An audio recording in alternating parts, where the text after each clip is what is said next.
पूरा कर चुके। परंतु मैं आपको बता देना चाह रहा हूं, इस देश में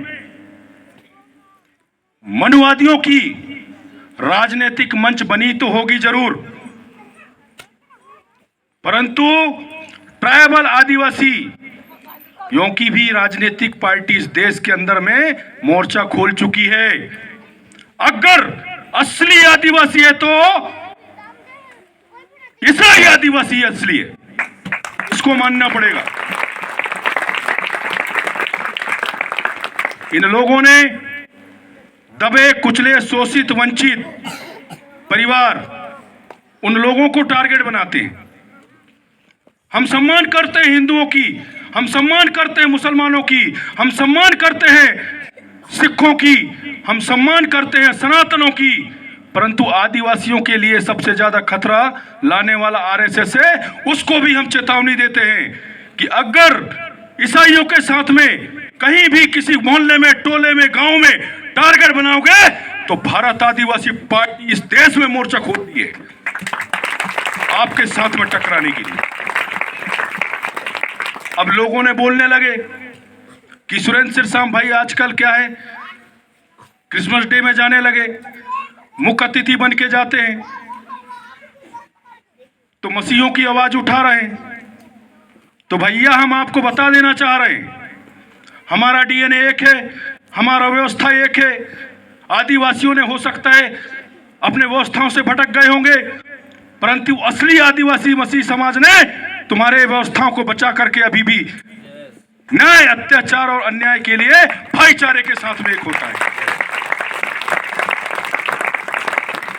मरण से लेके, जन्म से लेके, वैवाहिक व्यवस्था से लेके, शिक्षा से लेके, दीक्षा से लेके, जो आप कहते हो कि पहांदी पारी कुपार गुरु लिंगो और जंगो दाई और मेड़ो दाई, शीतला माता, पंडरी दाई, पुंगार दाई, उसको लेकर के प्रभु ने हमारे गांव-गांव जा करके प्रभु यीशु ने हमारे लोगों को शिक्षा दीक्षा दिया।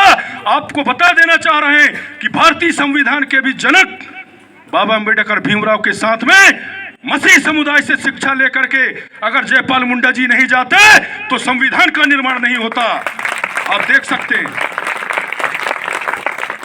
आज गोंडवाना गणतंत्र पार्टी या गोंडवाना के नाम से जितने जो संगठन बने हैं, आप देखते होंगे बिरसा मुंडा को कोई नहीं जानता था। जानता था क्या?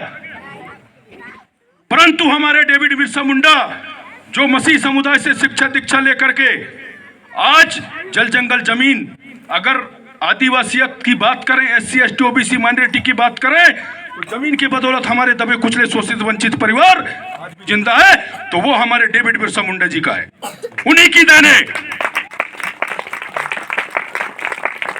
आज हमारे लोग गांव-गांव में कहीं ना कहीं शांति स्वरूप से जीना चाहते हैं, अच्छा शिक्षा लेना चाहते हैं, तो ये दमनकारी सरकार हम लोगों को वर्ग लाने का काम करता है। आपको मालूम होगा ये आरएसएस जब बनी तो आरएसएस को इस देश के अंदर में 3 बार प्रतिबंध लगाया गया। पता है कि नहीं? हमारे पास्टर भाइयों को पता होगा। आपको बता देना चाह रहा हूं, जब कांग्रेस का सबसे पहला अधिवेशन बिहार में हुआ था, वहां पे महात्मा गांधी जी पहली बार गए थे टाई कोट लगा के, जैसे हमारे अभी भाई लोग हैं। वहां पे ऐसा बोर्ड लगा हुआ था, धरती आवा क्रांति सूर महामानव भगवान बिरसा मुंडा। ऐसे ही हमारे लोग बैठे हुए थे। मंच से उठ करके गांधी जी पूछते हैं कि ये इतना बड़ा नाम किसका है? उनको पता नहीं था। तो हमारे ही बीच का एक भाई ने बोला कि ये हमारा भगवान है डेविड बिरसा मुंडा, परंतु इनके नाम को हमने संशोधन कर दिए, क्योंकि ये जल जंगल जमीन का लड़ाई लड़ करके हमारे दबे कुचले शोषित वंचित परिवार को इस धरती में शांति और सौहार्द से जीने का अधिकार दिया। संविधान बनने के पहले की बात बता रहा हूं। गांधी जी ने सोचा जब एक लंगोटीधार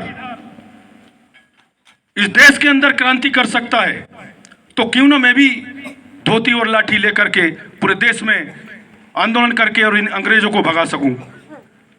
आपने देखा होगा भारत छोड़ो आंदोलन में महात्मा गांधी के पीछे सबसे ज्यादा SC ST OBC माइनॉरिटी, दबे कुचले शोषित वंचित समाज के परिवारों ने इस देश में बहुत बड़ी भूमिका महात्मा गांधी के लिए निछावर की है कि नहीं?